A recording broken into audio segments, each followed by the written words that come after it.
In the world, Buzz, let me tell you, this is Jake. Of course, we know him as JTJ, and BlueJay, a Sonic, I believe, from Toronto, Ontario. Appropriately enough, considering the name, but that's, Yeah. So I'm still not quite over.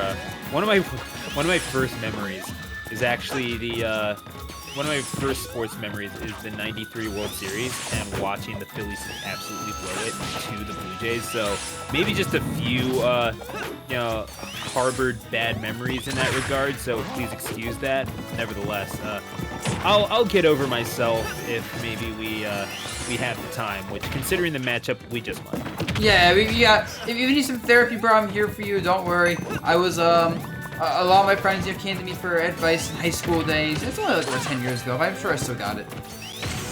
Oh, you already know, man. But yeah.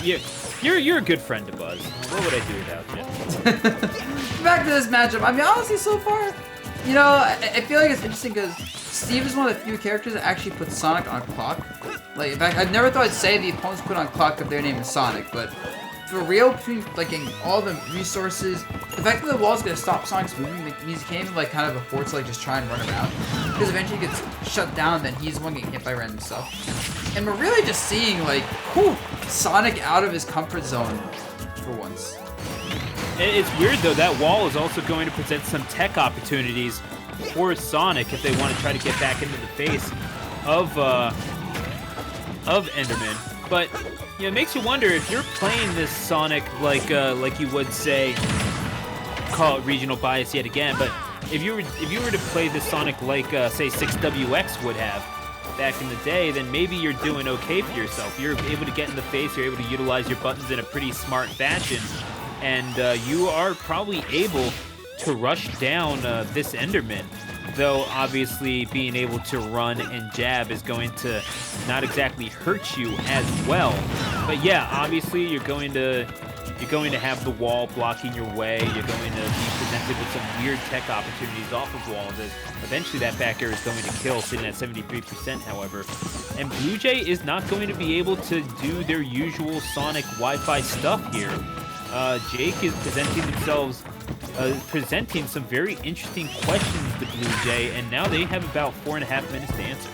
Yeah, I mean, I feel like you definitely said a lot there about the matchup, but I will say that BlueJay is bringing this back because he's starting to use a little bit more homing attack there, maybe.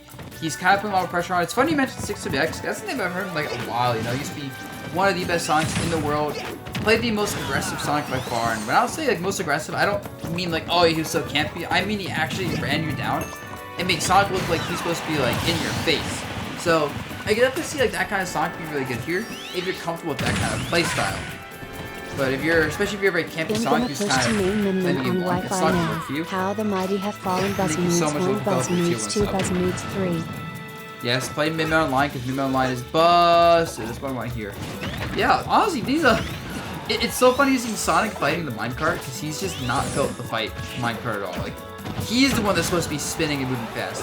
But the opponent having a hitbox that's also a projectile that you can just jump out at any point that's gonna challenge spin dash. Like, oh man, that's Sonic's worst nightmare. I don't like Sonic in a minecart because it reminds me of Sonic the Hedgehog 4, and that game was bad. So we're going to continue on. And what's wrong with Sonic the Hedgehog 4? Dude, those physics in that game are so jacked up. Are you kidding me, man? I didn't actually play the game. I was just curious. Okay, fair enough. Yeah, dude, it's not great. Like, okay, have you played Sonic Mania? Yes. I did not like Sonic Mania much though. But that's I have some weird taste in games sometimes.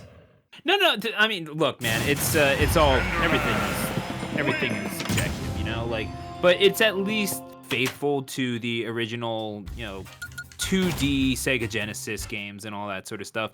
Sonic 4 kind of changed a little much. They tried to integrate like a modern engine into it with like homing attacks and just weird floaty stuff, and it just didn't work. That's I guess see. I guess we can note that Jake won that game, by the way. Yeah, I mean that was a long game, but Jake definitely took it over. He said, "Bro, hold up. I am Enderman. I'm gonna end you, man." I respect that, and I appreciate that. but we are going to go right into game number 2. Town and City yet again.